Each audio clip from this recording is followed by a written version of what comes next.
నమస్తే. సుమన్ టీవీ సగర్వంగా నిర్మిస్తున్నటువంటి కార్యక్రమం పద్మవ్యూహం.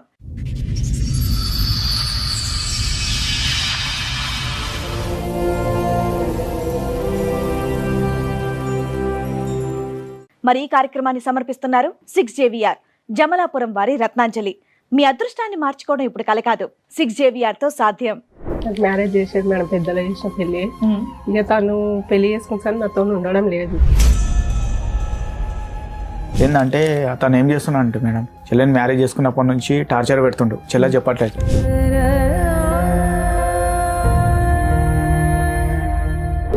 నాకు ఏం లేదు మేడం, ఇప్పుడు అందరు వాళ్ళు బయట పడ్డారు మేడం. నా వల్ల ఫస్ట్ టార్చర్ చేస్తుంది మేడం. మమ్మీ చూసి పెరాలిస్ వచ్చింది, డాడీ స్ట్రోక్ వచ్చి చనిపోయాడు.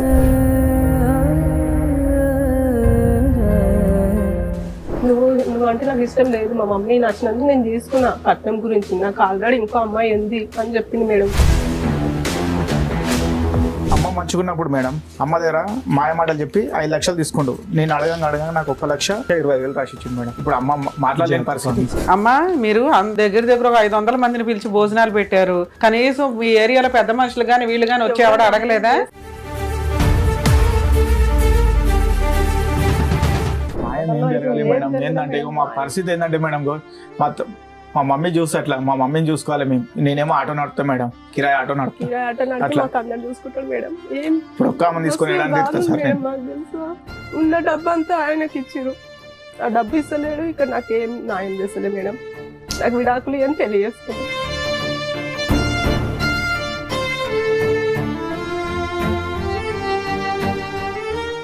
ఈ కార్యక్రమంలో మనతో పాటు ఉన్నారు ప్రముఖ హైకోర్టు అడ్వకేట్ రమ్యాకుల గారు. నమస్తే మేడం. నమస్తే. ప్రముఖ సైకియాట్రిస్ట్ డాక్టర్ కళ్యాణ్ చక్రవర్తి గారు. నమస్తే సార్. ప్లీజ్ కూర్చోండి సార్. మేడం, పల్లవి గారు ఒక సమస్యతో ఇక్కడ రావడం జరిగింది. సో ఆవిడ సమస్య ఏంటో అడిగి తెలుసు. నమస్తే అండి. నమస్తే మేడం. ఎక్కడి నుంచి వస్తున్నారు పల్లవి గారు? నేను బడపేట నుంచి వస్తాను మేడం. ఓకే, మీతో పాటు వచ్చిన వాళ్ళు మీ బ్రదర్. మీ పేరు శివ మేడం. శివ గారు, చెప్పండి దేని గురించి వచ్చారు ఇక్కడికి? ఏంటి మీ సమస్య? నాకు మ్యారేజ్ చేసేది మేడం, పెద్దలు చేసిన పెళ్లి. ఇక తను పెళ్లి చేసుకుంటాను, నాతో ఉండడం లేదు. ఎన్నేళ్ల క్రితం అయింది మీ పెళ్లి? నాకు ఇప్పుడు 4 సంవత్సరాలు. 4 years అవుతుంది. October 17, 2022 madam. ఓకే. ఏం చేస్తాడు అతను? అతను ఇంతకుముందు గుల్కుల్ హాస్టల్లో చేస్తున్నా మేడం. అందులోకి మానేశాడు. ఏంటంటే అతను ఏం చేస్తున్నా అంటే మేడం, చెల్లెని మ్యారేజ్ చేసుకున్నప్పటి నుంచి టార్చర్ పెడుతుండు. చెల్లె చెప్పట్లేదు. అంటే డాడీకి కరోనాలో 2 కళ్ళు పోయినాయి మేడం. మా డాడీకి చూపు లేకుండే డాడీకి. అయితే ఏంటంటే మేడం, ఇక మా ప్రొసీజర్ అంతంతనే ఉంది. ఏం చేసిన అంటే మేడం, ఇక సంబంధం ఏంటంటే మా అత్తమ్మ వాళ్ళ త్రోన్ వచ్చింది బాలాపూర్ నుంచి. వాళ్ళ అమ్మమ్మ వాళ్ళు చూశారు. చెల్లికి ఏంటంటే చెల్లి మంచిగా ఉండాలి, మేము బయట ఉన్నా సార్ అన్నట్టు ఇల్లంబి పెళ్లి చేసినాం మేడం. ఇల్లంబి పెళ్లి చేసినాము. ఏం లేదు మేడం, ఇప్పుడు అందరు వాళ్ళు బయట పడ్డారు మేడం. నా వల్ల ఫస్ట్ టార్చర్ చేస్తుంది మేడం. మమ్మీ చూసి పెరాలిస్ వచ్చింది, డాడీ స్ట్రోక్ వచ్చి చనిపోయాడు. వాని వల్ల డాడీ స్ట్రోక్ వచ్చింది మేడం. ఇప్పుడు అందరూ పొద్దున వేసుకొని తిరుగుతుంది మేడం. ఎక్కడ పోయినా న్యాయం అయితే లేదు. అంటే పిఎస్కి వెళ్ళినాం మేడం, పెద్ద మనుషులలో మాట్లాడినాం. ఎక్కడ వాడు ఏంటంటే సార్, వాళ్ళు ఏం చేశారంటే మొత్తం గ్లామింగ్ చేశారు. వాళ్ళ అమ్మమ్మ వాళ్ళకి ఇట్లా వేరే అమ్మాయితో లవ్ లో ఉన్నాడు అతను. ఫోర్స్ఫుల్ మ్యారేజ్, కట్నం కోసం పెళ్లి చేస్తారా? కట్నం గురించి పెళ్లి చేసుకుని మేడం. ఈ ప్రేమ వ్యవహారం అనేది పెళ్లికి ముందే ఉంది ఆల్రెడీ. ఏంటంటే వాళ్ళ అమ్మమ్మ వాళ్ళు ఎలా తెలుసో తెలుసుకోవచ్చా? మాకు ఎలా తెలుసు అంటే సార్, ఇప్పుడు మ్యారేజ్ అయినాక చెల్లెని టార్చర్ పెడుతుండు. టార్చర్ పెట్టి 2-3 సార్లు కొట్టి పంపిస్తే.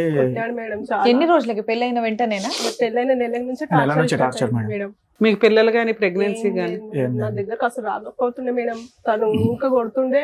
నువ్వు అంటే నాకు ఇష్టం లేదు, మా మమ్మీ నచ్చినందుకు నేను తీసుకున్నా. కట్నం గురించి నాకు ఆల్రెడీ ఇంకో అమ్మాయి ఉంది అని చెప్పింది మేడం. ఇంటికి రాకపోతుండే మేడం, మస్తు టార్చర్ చేస్తుంది మేడం. వాళ్ళ మమ్మీ ఏమంటుండే, నువ్వు బాయ్ కాడ వచ్చినా అడవేమో అనుకో, నేను అత్తయ్య ఫోన్ ఇవ్వవా అమ్మ బాగా చేసేసరికి ఏమొద్దు ఆడేనా అనుకుంటా, నువ్వు తిని పండుకొచ్చి. పెళ్ళిని ఎన్ని రోజుల తర్వాత చెప్పాడమ్మా నాకు వేరే అమ్మాయి ఉంది అని? నెల రోజులకి. ఫస్ట్ నెల రోజులు బాగున్నారా? పోనీ దగ్గరికి రావడం గానీ? దగ్గర ఏం లేదు మేడం, దూరం. అప్పుడే నువ్వు ఆల్రెడీ వీళ్ళకి చెప్తావు కదా దగ్గరికి రావట్లేదు, ఫస్ట్ నైట్ జరగట్లేదు అని. చెప్పిన మేడం, చెప్పిన ఊట్లా ఇంకా ఆయన నాకు ఇష్టం లేదు, నేను దూరం ఉంటా, ఫస్ట్ నైట్ కి వెళ్ళినా కూడా నేను ఏం చేయాలి అన్నాను. ఏం చేస్తూ ఉంటాడు అతను? ఇప్పుడైతే ఖాళీగానే ఉంటుంది మేడం. అప్పుడు ఏం చేసేవాడు? అప్పుడు గురుకుల హాస్టల్ జాబ్ చేసేది. ఏమైనా కట్నం ఇచ్చారా మీరు? 3 లక్షలు ఇచ్చాం సార్. 3 లక్షలు కట్నం ఇచ్చాం. 8 తులాల బంగారము అన్ని పెట్టించాం సార్. 3 లక్షలకి ఇల్లు అమ్మేశారా మీరు? అంటే 3 లక్షల కంటే మేడం, ఇప్పుడు ఏంటంటే మేడం, మేము ఏం చేసామంటే ఇల్లు అమ్మి అతను కట్టిన పెళ్లి గురించనే ఇల్లు అమ్మాం మేడం. గ్రాండ్ ఎంత అమ్మారు ఇల్లు? నేను 22 lakhs అమ్మా మేడం ఇల్లు. ఏం చేశారు మిగతా డబ్బులు? ఆయనకు 8 తులాన్నర బంగారం పెట్టాం మేడం. ఆ. 3 లక్షలు కట్నం ఇచ్చాము. ఆ. ఇక మిగతా అన్ని విధాలు అన్ని పెట్టించినాం మేడం. బాసాన్లు అన్ని వాటికి ఎంత ఖర్చు అయింది? మొత్తం కలిపి ఒక 5 లక్షలు 6 లక్షలు. మిగతా డబ్బు అంతా ఏం చేశారు? ఇంత డబ్బు మమ్మీ ఆయన మళ్ళీ మిత్తి నడిపిస్తాని మేడం. మమ్మీ దగ్గర 5 lakhs తీసుకున్నాడు మేడం. గ్రాండ్ గానే చేశారు కదా. గ్రాండ్ గా చాలా చేశారు గ్రాండ్ సార్. గా చేశారు. బాలాపూర్ లో యాలాలి బాలరెడ్డి గార్డెన్ మేడం.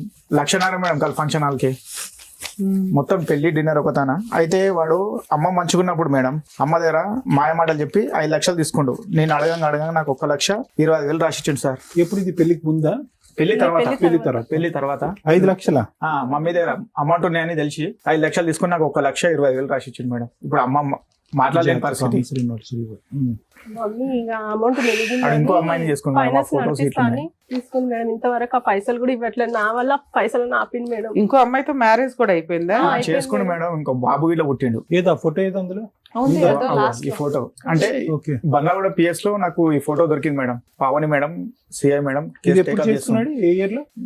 ఇయర్ అంటే ఇప్పుడు మీ 22 లోనే చేసుకుండు. అంటే ఈ చెల్లె గొడవ అవుతుంది కదా మేడం, ఆ మధ్యలోనే చేసుకుండు. అప్పుడే మధ్యలో అంటే చేసేసాం ఆల్రెడీ మేడం. వాళ్ళ అమ్మమ్మ వాళ్ళ రిలేటెడ్స్ అంట మేడం. వాళ్ళు ఏం చేసిరంటే మొత్తం మా గ్లామింగ్ చేసిరు మేడం. ఏంటంటే వాళ్ళ అమ్మమ్మకి తెలుసు, వాళ్ళ అందరు మామయ్యకి చేస్తారు తెలుసు, మేడం. వాళ్ళ అమ్మకి తెలుసు, వాళ్ళ అమ్మకి ఎంత వాళ్ళందరూ రజ్జాగా కలిసి దిగి చూడు మేడం. ఆ అమ్మాయి ఆమె ఎంత అందరు కలిసి చేసింది మేడం. ఇప్పుడు అందరు కలిసి చేసిరు మేడం. అయ్యో. నన్ను ఇట్లా ఇప్పుడు వాళ్ళ చేసేసి మమ్మీకి ఎంత మంచి దిగారు చూడండి మేడం ఫోటో. వాళ్ళ మమ్మీ ఇలా దిగారు వాళ్ళ వాళ్ళతో పాటు. మమ్మీ కొత్త కోడలు వచ్చింది, దాన్ని కొట్టి పంపించినాం. దానికి అవసరం లేదు మేము అని చాలా అడ్జస్ట్ మేడం వాళ్ళ మమ్మీ కూడా. అమ్మా మీరు అంత దగ్గర ఒక 500 మందిని పిలిచి భోజనాలు పెట్టారు. కనీసం మీ ఏరియాలో పెద్ద మనుషులు గాని వీళ్ళు గాని వచ్చి ఎవడ అడగలేదా? మేడం. న్యాయం తర్వాత ముందు మేడం, అడుగుతారు కదా ఒక తప్పు జరిగినప్పుడు. ఎవరు లేరు మేడం. ఇప్పుడు పెద్దవాడిని నేనే. ఎక్కడ వెళ్ళినా ఏమైతుందంటే ఈ పోరాడు అనుకోని మేడం నేను ఎంత మంది తీసుకెళ్ళినా చూడండి మేడం. ఎంత మంది తీసుకెళ్లి మాట్లాడాను. ఏంది నాకు ఎటువంటి న్యాయం జరగట్లేదు మేడం. 4 ఏళ్ల నుంచి ఇదే జరుగుతుంది. ఇదే మేడం. నేను ఎవరు మన మహిళా సంఘం ఉంటారు కదా మేడం, వాళ్ళని తీసుకెళ్తే దాదాపు నాకు 2 లక్షలు అప్పైనా మేడం. వాళ్ళ అంత మందిని తీసుకెళ్ళిన మేడం. ఎక్కడ పోయినా న్యాయం జరుగుతలే మేడం. తెలుసు మీకు ఏం న్యాయం కావాలనుకుంటున్నారు? ఇప్పుడు మాకు వస్తే సార్ ఈ అమ్మాయి, అక్కడ ఉంది ఈ మేడం. అమ్మాయి సార్. నాకు ఒక్కటి ఏం ఈ అమ్మాయి అన్ని అక్కడనే వాళ్ళ పెట్టుకొని మమ్మీకి కాదయ్యా, మీకున్న పెద్ద మనుషులకి గాని ఎవరికైనా గాని బేసిక్ సెన్స్ ఇక్కడ ఆల్రెడీ దగ్గర 1,20,000 ఒక ప్రామిసర్ నోట్ రాశాడు. నువ్వేదో 5 లక్షలు చెప్తున్నావు గానీ. నాకు అది రాసిచ్చింది మేడం నేను అడిగితే. అవును 22 ఆగస్టులో రాసిచ్చాడు. రాసిచ్చాడు. ఈ ఆగస్టుకి అయిపోయింది కదా, ఏం చేస్తున్నారు మీరు కేసు వేసుకోకుండా? అడిగితే మేడం నాకు ఎటువంటి అడగటం ఏదంటే కాదు మేడం, నేను ఒక్కని అయిపోయినా మేడం. 3 years అయిపోయింది ఇప్పుడు. చూడు మేడం, అలా మమ్మీ కేసులో కంప్లైంట్ వాళ్ళ తమ్ముడు అయిపోతే మేడం నడవదని చెప్పారు మ్యారేజ్ మేడం చేసుకున్నాం. సార్. ఎవరు నడవదన్నారమ్మా? నీకు నిజంగానే పెళ్ళయిందిగా, ఫోటోలు ఉన్నాయిగా. ఎవరమ్మా కేసు తీసుకుంది? ఏపీఎస్ వాళ్ళు తీసుకోలేదు చెప్పండి. మేడం అమౌంట్ ఉమెన్ ప్లేస్ కి వెళ్ళాం మేడం సరుణ గారు. అయితే ఏం చేసిండంటే ఆ సిఐ సార్ ఆపిండు. ఎవరు అలీ సార్ అని ఉండే. ఏ సంవత్సరంలో వెళ్ళారు? మేము ఇప్పుడు ఏంటంటే మేడం ఇక గాంగానే మాకు కోలుకోకుండా అయింది మేడం. మా ఫాదర్ చనిపోయాడు, మమ్మీకి పేరాలిసు హాస్పిటల్లో తిరిగి అక్కడిక నేనే టెన్షన్ అయిపోయి మేడం. ఇంటికి మా ఏంటంటే మాకు రూమ్ ఇల్లర్ ఇంటికి ఇవ్వట్లేదు మేడం. అట్లా అయిపోయింది మా పరిస్థితి. మా మమ్మీని విషయం బాబు మీ కష్టాలు ఉన్నాయి, కాదనట్లా. ఇప్పుడు వచ్చి ఎమోషన్ అయిపోయేంత కాదు. 3 సంవత్సరాలు అయిపోయింది. మీ కష్టాలతోటే జరిగిపోయినాయి అన్ని. దానికి కనీసం ఆ ఒక్క కేసు ఫైల్ చేసిన ప్రామిసర్ నోట్ కేసు బతికేది కదా. పెద్ద మనుషుల దగ్గరికి ఇట్లా వెళ్ళాం మేడం. పెద్ద మనుషులు నాకు 8 లక్షలు పేపర్ రాసి ఇచ్చారు మేడం. మాట్లాడినాక వాళ్ళు వెళ్ళి అడిగితే వాళ్ళు ఏమంటారు తెలుసా మేడం, నాకు మేము ఇవ్వాలనా? అవునమ్మా, పెద్ద మనుషులు ఎంతవరకు చేయగలరో అంతే చేస్తారు. ఇప్పుడు మేమైనా గానీ మీరు ఇప్పుడు మా దగ్గరికి ఏం ఎక్స్పెక్ట్ చేసి వచ్చారు? ఆయన పిలిపించి ఏదో సెటిల్ చేస్తామని ఓ 10 లక్షలు మీకు రాయించామే అనుకోండి. రాయించడం వరకే. అతను భయపడి కేసులకు భయపడి ఏమన్నా ఇస్తే మీకు ఇస్తాడు, ఇవ్వకపోతే మీరు కేసులు వేసుకోవాలి. వాళ్ళ కౌన్సిలర్ మాట్లాడింది సార్. కౌన్సిలింగ్ ఇచ్చి వెళ్ళిపోయాడు. అసలు నన్ను ఇవి ఎవరో అన్నట్టు ఉంటుండే మేడం. తెలుసా ఇంట్లో అంతా టార్చర్ చేస్తుంది. నువ్వు కుక్కవి మా ఇంట్లో, నువ్వు పని మనిషి. అమ్మ ఎన్ని రోజులు ఉన్నావు నువ్వు ఆయన దగ్గర? 1 రోజుల 2 నెలల మేడం. అట్లా ఓపిక పట్టుకొని సంవత్సరం 2022లో ఇంకో అమ్మాయిని పెళ్లి చేసుకుంటే నువ్వు ఎందుకు ఉంటావు అక్కడ? ఇక మమ్మీ వాళ్ళకి చెప్పుకుని అక్కడనే ఉన్నా మేడం. అక్కడనే ఉండే మేడం. వాళ్ళు ఏం చేస్తున్నారంటే మేడం వాడు ఇంటికి వెళ్ళట్లేదు, చెప్పలేదు. బయట బయటనే ఉంటుంది. ఇప్పటికీ వాళ్ళ ఊర్లో లేరు మేడం. వాడు పరార్లుండు. ఇప్పుడు పరాలు ఉండు ఇప్పుడు ఇలా మేడం. వెరతాను తెలియకుండా ఉన్నారు. ఆ అమ్మాయి ఎక్కడ ఉంది? ఆ అమ్మాయి ఎక్కడ ఉందో తెలుసా? ఆ అమ్మాయి కానీ ఆ ఫోటోలో ఉన్న కుటుంబ సభ్యులందరూ వాళ్ళు ఎవరైనా వేరే బోట్స్ ఉన్నాయి వాళ్ళకి తెలియదు. పాడి షరీఫ్ సైడ్ ఉంటారంట సార్. పాడి షరీఫ్ సైడ్ రెంట్కుంటున్నట్టు తెలిసింది. అవును తెలిసింది, కానీ ఇప్పుడు ఫోన్ గట్ట ఏమని ఫోన్ ఉంది సార్, అతను ఫోన్ నెంబర్ ఉందా? ఫోన్ ఉంది, లైవ్ లోనే ఉందా నెంబర్? లైవ్ లోనే ఉంది సార్. ఒక నెంబర్ చేంజ్ చేసిండు, ఫస్ట్ నెంబర్. ఇంత పెళ్లి చేసుకుంటే అట్లా ఇంకో పెళ్లి చేసుకుని వెళ్తే పెద్దోళ్ళు కూడా ఎలా సపోర్ట్ చేస్తున్నారమ్మా? పెద్దోళ్ళు కూడా మేడం అక్కడ పోయినా ఆయనకు వాళ్ళకి లంచాలు కదమ్మా, వాడైతే తప్పించి తిరుగుతున్నాడు. వాళ్ళ ఫ్యామిలీ మెంబర్స్ ని ఎవరిని ఇందులో కౌన్సిలర్ గారు ఎవరో వచ్చి మాట్లాడారు. మరి అప్పుడు ఏం తెలియదు? కౌన్సిలర్ ఏమంటుండే తెలుసా సార్, ఇప్పుడు పెద్ద మనుషులలో మాట్లాడినప్పుడు మేము రామంటుండే, కౌన్సిలర్ ఏమంటుండే అంటే, అరే బాబు నువ్వు చేసింది తప్పు, ఎందుకంటే పిఎస్ వాళ్ళు వచ్చారు నా దగ్గరికి ఇంకోరికి, ఇట్లా నువ్వు ఇంకో మ్యారేజ్ చేసుకున్నావు, వాళ్ళకి ఇట్లా ఏమంటారు, నువ్వు ఆ అమ్మాయికి ఒక సంబంధం చూసి చెయ్యన్నారు, అంతకుమించి చేయమన్నారు, మేము నీ వాళ్ళ వచ్చి మేము దెబ్బలు తినాలి అన్నట్టు కౌన్సిలర్ ఇలా రావట్లేదు సార్. అంటే వెళ్ళి మాట్లాడతామంటే ఎవరు ముందడుగేస్తలే మేడం. అమ్మాయి ఇట్లా అయింది కదా నీదే తప్ప అని అందరు వాళ్ళనే తిడుతున్నారు మేడం. ఊర్లో కూడా తెలుసా, నువ్వు మంచిగా ఉంటే అమ్మాయి బయటకు ఎందుకు వెళ్తుందిరా, నువ్వే చేసినావు ఇదంతా అని తననే అన్నాడు మేడం. ఏ పెద్ద మనిషి అనడంగానే ఇంకా న్యాయం ఏం జరిగిందని? న్యాయం ఏం జరగాలి మేడం? ఏంటంటే మా పరిస్థితి ఏంటంటే మేడం, మా మమ్మీ చూస్తే అట్లా, మా మమ్మీని చూసుకోవాలి మేము. నేనేమో ఆటో నడుపుతా మేడం, కిరాయి ఆటో నడుపుతా. కిరాయి ఆటో నడిపి మాకు అందరు చూసుకుంటాడు మేడం. ఏం ఇప్పుడు ఒక్క ఆమె తీసుకొని మేడం మాకు తెలుసా, ఉన్న డబ్బు అంతా ఆయనకి ఇచ్చిరు. ఆ డబ్బు ఇస్తలేడు, ఇక్కడ నాకేం న్యాయం చేస్తలే మేడం. నాకు విడాకులు అని పెళ్లి చేసుకున్నాను. ఆఖరిసారి ఎప్పుడమ్మా మీరు ఇద్దరు కలిసి ఉన్నది, మాట్లాడుకున్నది, కలిసి ఉన్నది? అస్సలు లేరా? మొదటి రోజు కాడి నుంచి నువ్వు దూరంగానే ఉన్నావా? దూరంగానే పెట్టింది సార్, కొట్టి పంపిస్తే ఎమ్మెల్సీ. మరి 1 year ఎక్కడున్నావు నువ్వు? మీ అమ్మ వాళ్ళ ఇంట్లో ఉన్నావా? సార్ మేడం కొట్టి అప్పటి నుంచి ఆదివారం పిఎస్కే ఎమ్మెల్సీ అయింది మేడం. బాబోయ్, ఇప్పుడు ఎంతకాలం నీ భర్తతో కలిసి ఉన్నావంటే ఒక 1 year ఉన్నానండి అన్నావు. 1 year మీ ఆయనతో లేవా? పోతుండే మేడం డ్యూటీ కానీ నైట్ డ్యూటీ మేడం. సరే ఒక రోజు కాకపోతే ఒక రోజు కూడా వస్తావా? వాళ్ళ ఇంట్లో నేను వాళ్ళ ఇంట్లో ఉన్నావు కదా? వాళ్ళ ఇంట్లో ఉన్నా కానీ అతనితో మాటలు గానీ కలవటం గానీ లేదు. 1 year వాళ్ళ ఇంట్లో అయితే ఉందా? 1 year ఉంది మేడం. ఉంది. ఇంకోటి ఏంటంటే మేడం, పాడు రాకపోతుండే ఇంటికి. మరి ఎవరుండే వాళ్ళ ఇంట్లో? వాళ్ళ మమ్మీ ఉంటుండే, మరిది ఉంటుండే. కొట్టి ఎట్లా వెళ్ళిపోతుంది అన్నట్టు కొట్టేసి సార్, కొట్టి పంపిస్తే ఎమ్మెల్సీ వాళ్ళ మమ్మీ ఎఫ్ఐఆర్ అయిందా ఏమన్నా? ఎఫ్ఐఆర్ అయింది మేడం. ఏది చూపించండి ఎఫ్ఐఆర్. ఎఫ్ఐఆర్ కాపీ ఉందన్నా? ఉంది. ఈ ఎమ్మెల్సీ తర్వాత ఉందిగా, క్యాజువాలిటీ ఓపీడీ ఉంది. ఇది ఎప్పుడు 23లో కదా సార్? ఈ ఫ్యామిలీ కౌన్సిలింగ్ వచ్చాడన్నా? ఈ సార్ అతను ఏం చేస్తుండంటే, మేము వెళ్ళినప్పుడు రావట్లేడు, ఆ సిఎస్ఆర్తో కాంటాక్ట్ చేసుకుండు. మేము ఈరోజు వెళ్ళి కూర్చున్నాము, నెక్స్ట్ డే కూర్చున్నాం, ఆ రోజు రావట్లేడు, సార్ ఇన్ఫర్మేషన్ ఇస్తుండు. మళ్ళీ నెక్స్ట్ డే ఏం చేస్తుండంటే, నెక్స్ట్ డే మేము ఫోన్ రోజు వస్తుండు, సార్ ఏమంటుండు, వచ్చి నాతో కలిసి వెళ్ళిపోయాడు అంటుండు. అది ఏందో అర్థం కావట్లేదు మేడం. మీరు ఇంకే లాయర్ చేత ఏ కేసులు వేయలేదు? డొమెస్టిక్ వైలెన్స్ కానీ మెయింటెనెన్స్ కానీ అదెందుకు బాబు? ఇప్పుడన్నా వేయాలి కదా మేడం. మాకేం తెలియదు మేడం, ఇప్పటి వరకు మేము పిఎస్ బాబు ఇక్కడ ఒక టీవీ షో ఉందని తెలిసింది, ఎంత దూరం మీ అమ్మగారు పెరాలసిస్ అని తెలిసిన ఆటోలో పెట్టుకుని తీసుకొచ్చారు. ఏ సింపతి గెయిన్ చేద్దామనో నాకు అర్థం కాల.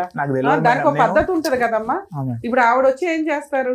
మీ వైఫ్ వచ్చారు, ఆవిడ వాళ్ళిద్దరు ఇంటి దగ్గర ఉండొచ్చు, మీరు ఏం అడగాలనుకుంటున్నారు అనేది ఇక్కడికి వచ్చి మాట్లాడొచ్చు. అందరి దగ్గరికి పేపర్లు ఇవి అవి వేసుకుని వెళ్తున్నారే తప్ప రిజల్ట్ ఏంటి అనేది ఒక స్టేజ్ లో, రెండో స్టేజ్ లో అర్థమైపోవాలి కదా. 3 years 4 years ఈ రోజులో తెలియకపోవడం ఏంటి సార్? లా అనేది యూట్యూబ్ చూస్తున్నా తెలుస్తుంది. తెలియకేం కాదు, వీళ్ళకి ఊరికే అయిపోవాలి నిమిషాల్లో. కాదు మేడం, ఆల్రెడీ మాకు ఏం చేశారంటే, వాళ్ళు మధ్యలో ఉన్న వాళ్ళు ఏం చేశారంటే మాకు అక్కడనే ఆపారు మేడం. ఇప్పుడు మేము మహిళా సంఘం వాళ్ళతో మాట్లాడడం కదా, మహిళా సంఘాలతో ఆపారు, ఒక 2 నెలలు ఆపారు. తర్వాత 2 నెలలు ఇదే, తర్వాత పెద్ద మనుషులు ఆపారు, 2 నెలలు ఆపారు. తర్వాత ఇంకో పెద్ద మనుషులు వెళ్ళారు, 2 నెలలు ఆపారు. పోలీస్ స్టేషన్ కి వెళ్ళారు, 3 నెలలు ఆపారు. ఉమెన్ పిఎస్ కి వెళ్ళారు, 2 నెలలు ఆపారు. మేడం మా ఫాదర్ చనిపోయింది మేడం మధ్యలో, మా మమ్మీ. ఆ తర్వాత సంగతి చెప్తున్నా, ఈ 2 years పంచాయతీ చెప్తున్నా. కౌన్సిలర్ వచ్చారు, 2 నెలలు ఆపారు. తర్వాత ఏంటి? అన్ని అయిపోయినాయిగా. ఈ టీవీ షోకి రావడానికి ముందు ఆ క్లైమాక్స్ కి మధ్యలో ఏం చేశారు చెప్పండి? మధ్యలో అంటే మేడం ఈ కోర్టుకే తిరుగుతున్నాం మేడం. జడ్జి మేడం ఏ కోర్టుకి తిరిగారు? ఏం కేసు? 498 కేసు మీరు తిరగాల్సిన పని లేదు. మీరు అడ్డంగా మోసపోయారు, మాకు అర్థం అవుతుంది. ఆ పెద్ద చేతిలో పడ్డారు. ఆ కుటుంబం అక్కడ అంత సీన్ లేదు, ఇక్కడ మీ దగ్గర అంత సీన్ లేదు. ఏదో ఒకటి జరిగి మీకు 8 లక్షలు ఇవ్వడానికి వాళ్ళ దగ్గర ఏమున్నాయి? వాళ్ళ దగ్గర 8 లక్షలు ఇచ్చే మరి మీ ఏరియాలో పెద్ద మనుషులు 1 ఎకరం మీరే వాడుకోండి అని మిమ్మల్ని అనలేదా? ఏం మాట్లాడుతున్నారు?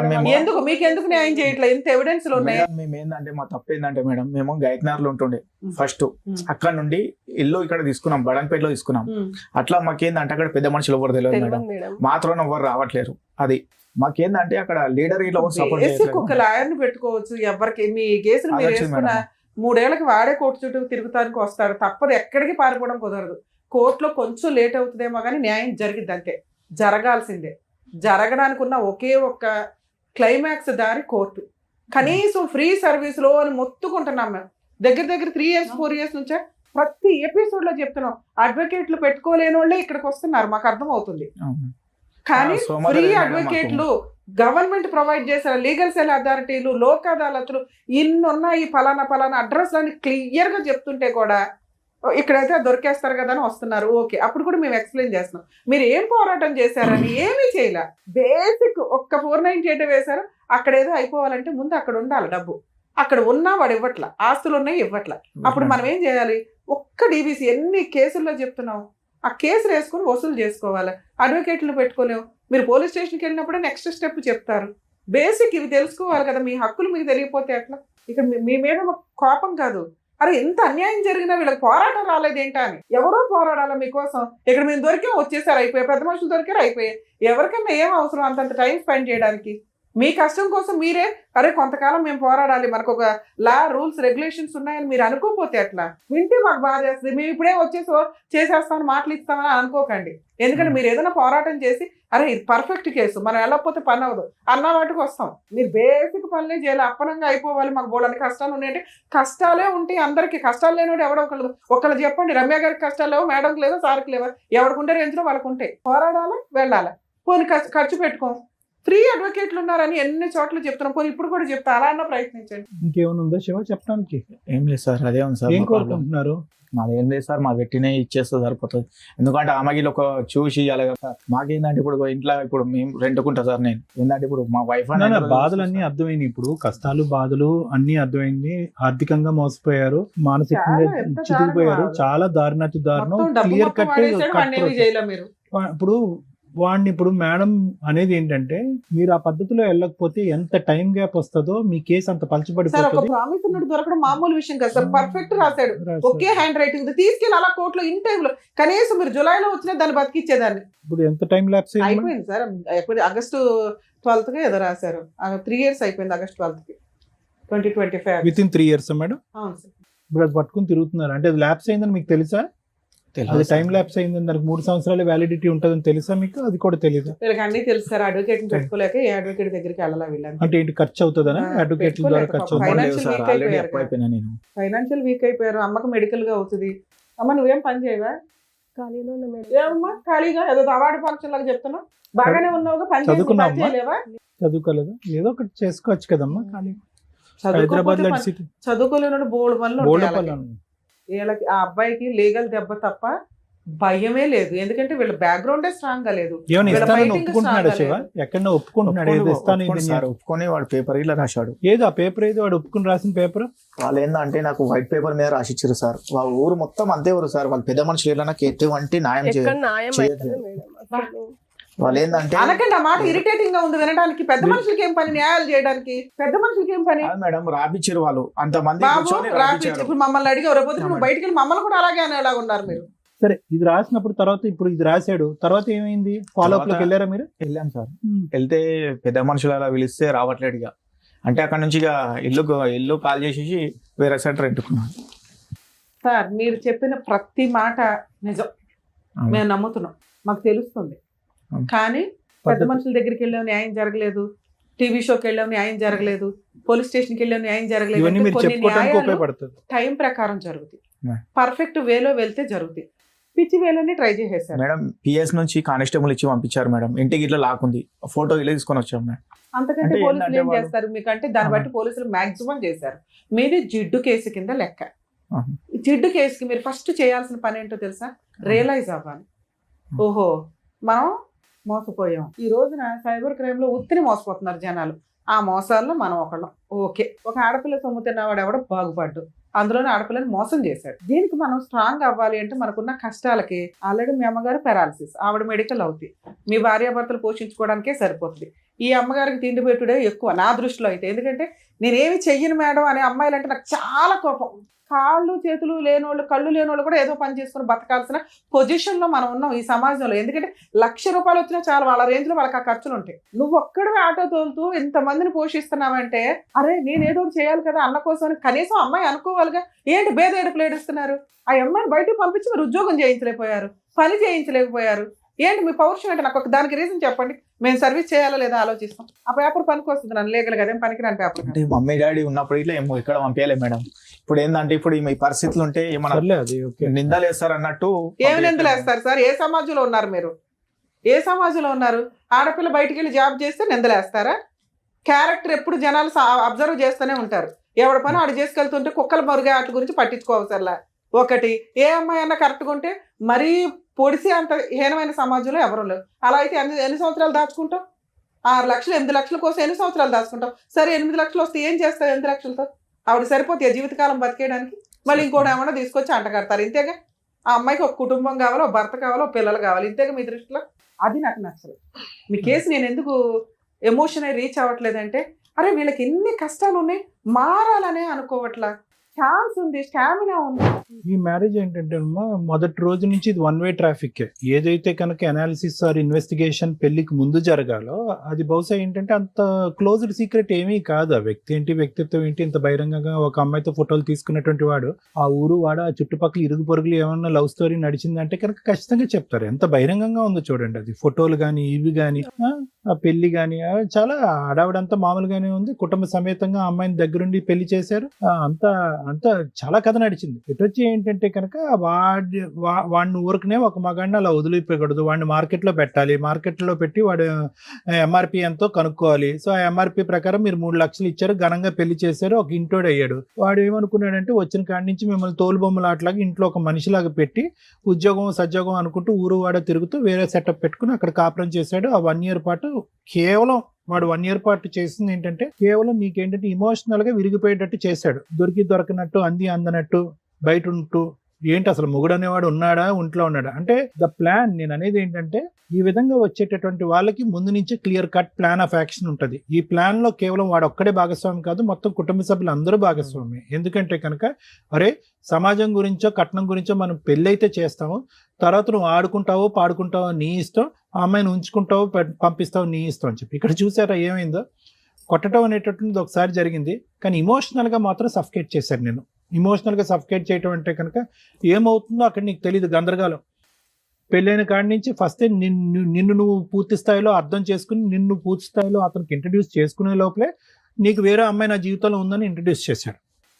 తర్వాత ఇంకా అక్కడి నుంచి అరే వేరే అమ్మాయి ఉందా అనేటటువంటి ఆలోచన నీకు పూర్తి స్థాయిలో జీర్ణించుకునే లోపలే ఇంట్లోకి రావటం వెళ్ళటం ఇవన్నీ జరిగింది. అంటే నేను అనేది ఏంటంటేనమ్మా ఇక్కడ 2 మిస్టేక్స్. ఓకే, ఒలిగిపోయినటువంటి గ్లాసులోంచి ఒలిగిపోయినటువంటి పాలు గురించి ఆలోచించేది ఏంటి, మిగిలినటువంటి పాలు తాగి కడుపు నింపుకోవచ్చు కదా అనేది ఒక సామెత. అంటే ముందు జరగవలసినటువంటి ఇన్వెస్టిగేషన్ జరగలేదు, ఎవడో ఒకడు వచ్చాడు, పూర్తి స్థాయిలో కుటుంబ సమేతంగా అందరూ వచ్చి మీ కుటుంబ సమేతంగా అందరినీ మోసం చేశారు.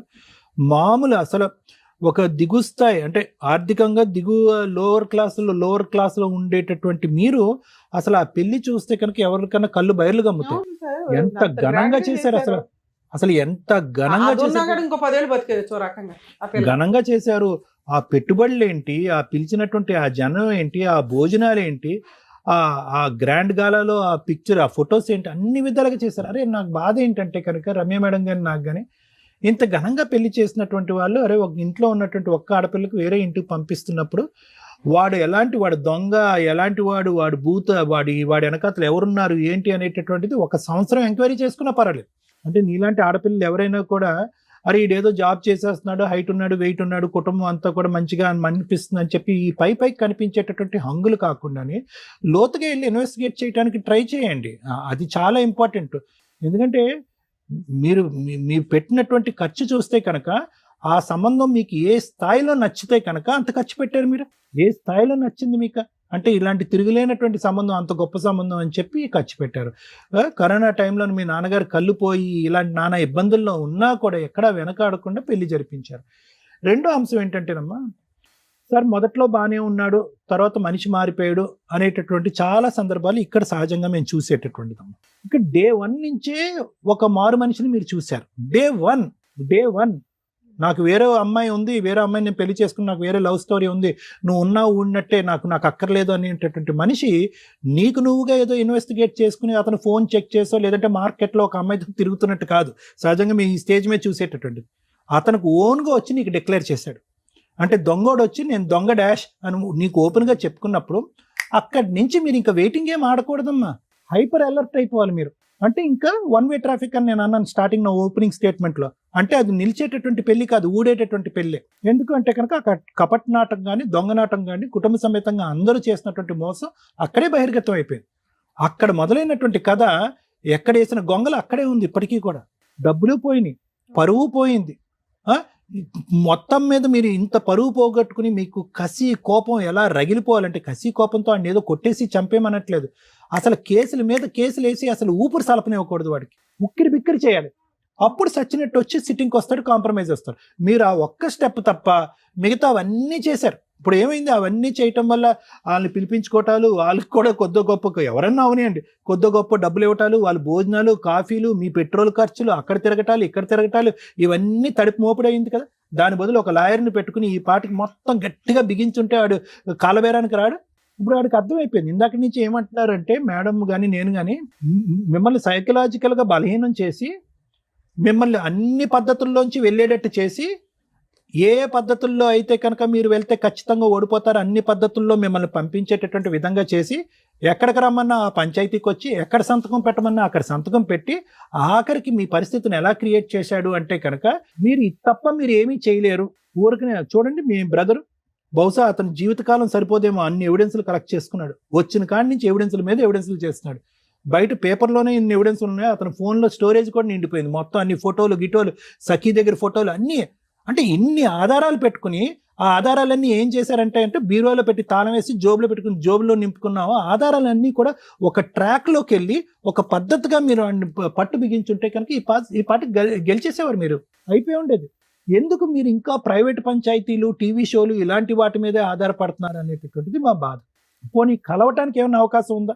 ఎవరైనా కూడా యూజువల్గా ఇలా వచ్చి కూర్చునే వాళ్ళు ఎవరంటే, సార్ 3 years బాగానే ఉన్నాడు, తర్వాత ఒక అమ్మాయి ఎవరో పరిచయం అయిందో, ఆ అమ్మాయితో కనెక్ట్ అయ్యాడు, మంచిగా ఉన్నటువంటి మగాడు తర్వాత మారిపోయాడు అనేటటువంటి చోట మనం ఏంటంటే ప్లాన్ బి, అది 2-way ట్రాఫిక్. అంటే కలపాలన్నా కలపచ్చు, విడగొట్టాలన్నా విడగొట్టచ్చు, ఫైనాన్షియల్ కంపెన్సేషన్ కావాలన్నా తీసుకురావచ్చు.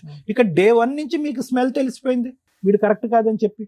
సో కాబట్టి ఏంటంటే ఇప్పటికైనా నేను చెప్పేది ఏంటి అంటే కనుక, దయచేసి ఈ వేదిక వరకు వచ్చినటువంటి మీరు అర్థం చేసుకోవాల్సింది ఏంటంటే, సానుభూతుల గురించో లేదంటే అయ్యో ఎంత అన్యాయం అయిందమ్మా, ఇంత నష్టం జరిగిందా అనేటటువంటి మాటల గురించో, మీ పనులు మేము చేసేస్తాం, డోంట్ వరీ, వాడిని పిలిపించి మేము సంతకం పెట్టించేస్తాం అని చెప్పి చల్లబొల్లు కబుర్ల గురించో మీరు దయచేసి ఈ బుట్టలో పడకండి. ఒక సిస్టమేటిక్గా ఒక పద్ధతి వ్యవహారం అనేటటువంటిది ఉంది. అది కొద్ది టైం పట్టినా లేట్ అయినా ఖచ్చితంగా అది ఒక మార్గాన్ని డిసైడ్ చేస్తుంది. ఎక్కడున్నా కూడా కొండను తవ్వైనా కూడా వాడు బయటకు వస్తూ ఉంటాడు. ఆ ఒక్క మార్గం తప్ప మీరు ఏం చేయలేదు. వాడిని తలపగలు కొట్టాడు, ఎమ్మెల్సీ అయింది. ఏం ఉపయోగించుకున్నారు ఆ ఎవిడెన్స్ని? మీరు హత్యాయత్నం పెట్టలేదా, అటెంప్ట్ టు మర్డర్ పెట్టలేదా? ఎమ్మెల్సీ అయిందమ్మా, స్కల్ ఇంజరీ, ఫ్రాక్చర్ అయింది, ఎక్స్రేస్తో పాటు మొత్తం అంతా కూడా మీ దగ్గర ఎవిడెన్స్ ఉన్నాయి. ఫాలో అయిపోయేది ఒక కాగితం పట్టుకుని, ఏదో ప్రామిసరీ నోట్ పట్టుకుని, అది ఎక్స్పైర్ అయినటువంటి 3 సంవత్సరాల తర్వాత అది జోబులో పెట్టుకుని అది తిరుగుతున్నారు మీరు. ఆ డబ్బులు కూడా మాయమైపోయినట్టేగా. సో ఇప్పటికైనా అమ్మా, ఇప్పుడు ఒకటే గుర్తుపెట్టుకో, దిగేమో ఎంత లోతుందో మనకు తెలుసు ఇందులో.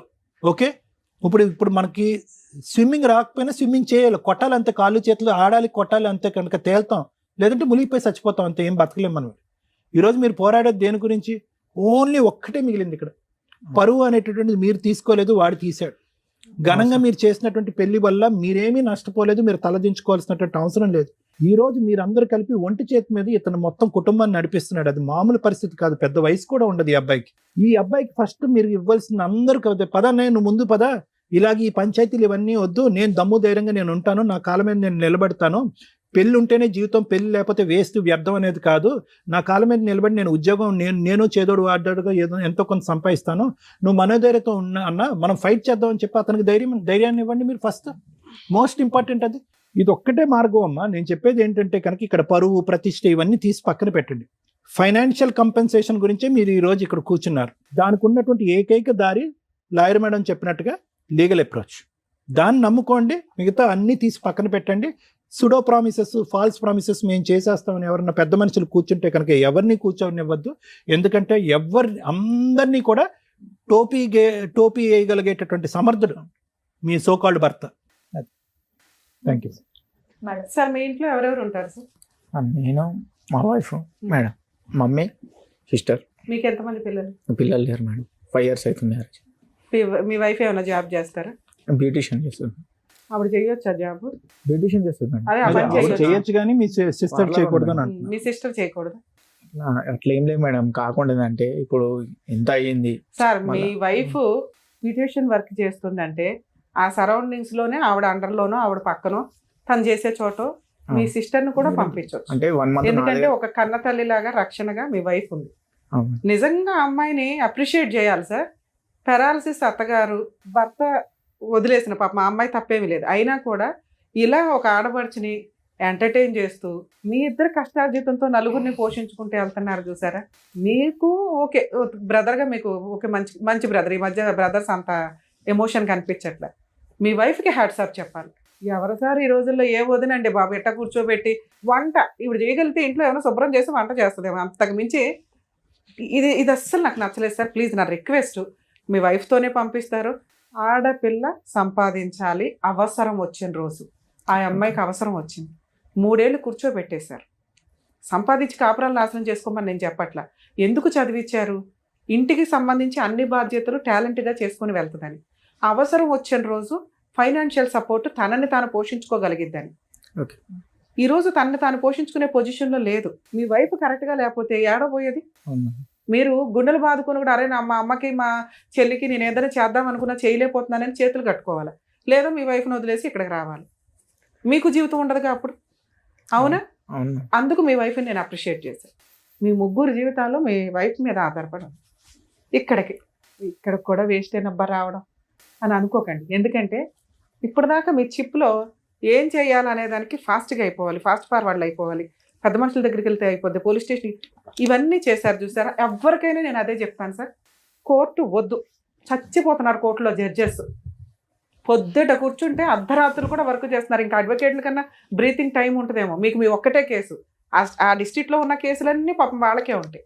జడ్జి పోస్టుల కంటే దారుణమైన పోస్టు ఇంకేమీ లేదా అన్న భయం వేస్తుంది. ఎందుకంటే పాపం మొన్న మధ్య డిస్ట్రిక్ట్ కోర్ట్స్కి వెళ్తే కూడా 9-10 వరకు కూడా జడ్జిలు వర్క్ చేస్తున్నారు, లేడీ జడ్జెస్ కానీ జెంట్స్ జడ్జెస్ కానీ. అందుకని కోర్టుకి ఫ్యామిలీ కేసులే, మళ్ళీ మిగతా కేసులో కాస్త బ్రీతింగ్ టైం ఉంటుంది. ఈ ఫ్యామిలీ కేసు జడ్జెస్కి నరకం కనిపిస్తుంది ఒక రకంగా. అందరూ మంచోళ్ళే, అందరూ చెడ్డోళ్ళే, ఎవరికి న్యాయం చేయాలి, చట్టం ఏది ఉందో దాని ప్రకారమే వెళ్తూ ఉంటారుగా. కాబట్టి అక్కడ బర్డెన్ పెంచకుండా మీ ఏరియాలో మీ చుట్టాల, మీ పెద్ద మనుషుల, లేకపోతే కుల పెద్దల ఇలా కొంచెం ట్రై చేయగలిగితే 1-6 సిట్టింగ్స్లో సెటిల్మెంట్ అయితే ట్రై చేయండి. అవ్వలా అది జిడ్డు కేసు, లీగల్గా వెళ్ళాల్సిందే. అవును బై టైం పడుతుంది, 3 సంవత్సరాలు పడుతుంది ఖచ్చితంగా. 3 to 5 years అని ఫిక్స్ అవ్వండి. న్యాయం కావాలంటే పడుతుంది మరి. ఎందుకంటే మన ఒక్క కేసే కాదు కదా, అందరం అక్కడికే వెళ్తున్నాం. అర్థమవుతుందా? కాస్త నిజాయితీగా చేసే అడ్వకేట్లు ఎవరైనా ఉంటే రీజనబుల్ ఫీజులకు తీసుకొని కూడా చేస్తారు. మీకు అది తెలియలే. ఎక్కడికి వెళ్తే ఎలాంటి న్యాయం జరిగిద్దో మీకు తెలియకపోవడం అనేది ఇప్పటిదాకా జరిగింది. ఈరోజు అది తెలియచేస్తాం. మీరు కరెక్ట్ డెసిషన్ తీసుకోవడానికి, ఆలోచన విధానం మార్చుకోవడానికి ఈ స్టేజ్ మీకు పర్ఫెక్ట్గా ఉపయోగపడుతుందని నా ఉద్దేశం. గ్రాండ్గా పెళ్ళిళ్ళు చేస్తున్నారా?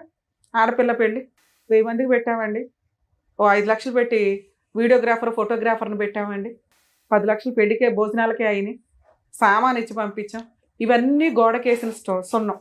మీ రేంజ్ ఎంతో అంతే పెట్టండి. జీవితంలో ఒక్కసారే కదా పెళ్ళి అంటే ఆ పెళ్ళే నిలబడట్లా. మీకు ఫోటోలు వచ్చేసరికి అయిపోతుంది. ఇక్కడ పేరెంటాలు గ్రాండ్గా వచ్చి 1000 మంది తినేళ్ళారు, ఉపయోగం ఏముంది? అవన్నీ అబ్బాయి ఇస్తాడా? అబ్బాయికి ఏం పని? మేడం అలా రేంజ్లో పెట్టమన్నారండి భోజనాలు, అందుకే పెట్టాం. అప్పుడు 50-50 అడగండి. మీకు మీ అమ్మాయి సెలబ్రేషన్స్ గ్రాండ్గా ఉండాలంటే మీ సొంత ఖర్చులతో మీరు పెట్టుకుంటున్నట్టే లెక్క తప్ప మీరు ఎట్టి పరిస్థితుల్లో వాటిని వాళ్ళ దగ్గర నుంచి క్లెయిమ్ చేసుకుందామంటే కుదరదు. వేస్టేజ్ ఆఫ్ ఇది. చట్టం ఏం చెప్తుందో తెలుసా? సాంప్రదాయాలను మీరు సింపుల్గా చేసుకొని రిజిస్టర్ మ్యారేజ్ చేసుకోండి అంటుంది. ఆ పని మనం ఎవడం చేయం. ఓకే, మనకు ముచ్చట సాంప్రదాయాలు అవన్నీ వెళ్తే బాగుంటుంది, బ్లెస్సింగ్స్ అలాగే చేద్దాం సింపుల్గా. మన తాహత ఎంతో అంత. ఇల్లు అమ్మేసి ఆస్తులు అమ్మేసి చేసేది రేపటి రోజున రాకపోతే ఇదిగో చూసారా మానసిక క్షోభ.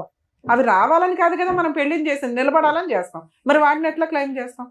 డౌరీ అసలు డౌరీ ఎందుకు వచ్చిందో తెలుసా? ఆ సిస్టమ్ ఇప్పుడు కాదు, సీతాదేవి దగ్గర నుంచి వచ్చింది.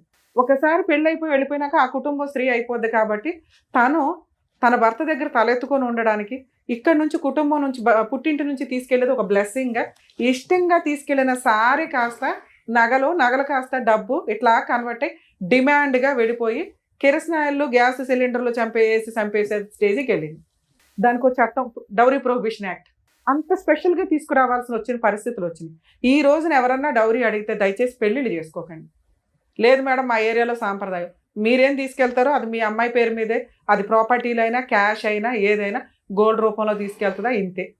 అలాగే శాలరీస్ ఒకటి చాలా డిస్ప్యూట్ నడుస్తున్నాయి ఈ మధ్య. ముందే మాట్లాడుకోండి, అమ్మాయి శాలరీ ఏం చేయాలి, తన అకౌంట్లో పెట్టుకుంటుందా, వాళ్ళ పుట్టింటికి పంపిస్తుందా, ఇద్దరు కలిపా. అమ్మాయి శాలరీ వచ్చి అమ్మాయి పక్కన పడుకొని ఇద్దరు పిల్లల్ని కానీ ఇట్లా ఉండవు. అమ్మాయి సంపాదిస్తుందంటే ఈక్వల్గానే మాట్లాడుతుంది, నచ్చితేనే అలాంటి అమ్మాయిని పెళ్లి చేసుకోండి. ఇక మీ కేసు విషయానికి వస్తే సార్, పెద్ద మనుషులు చేయలేదు అనకండి, ఎందుకంటే పెద్ద మనుషుల దగ్గర 1-2 సార్లు మనం వెళ్ళాలి, చాలా ఖర్చులు అవుతాయి. అడ్వకేట్ కంటే ఎక్కువ ఖర్చులు అవుతాయి, మీకు ఆ సంగతి తెలుసు, ఫేస్ చేశారు.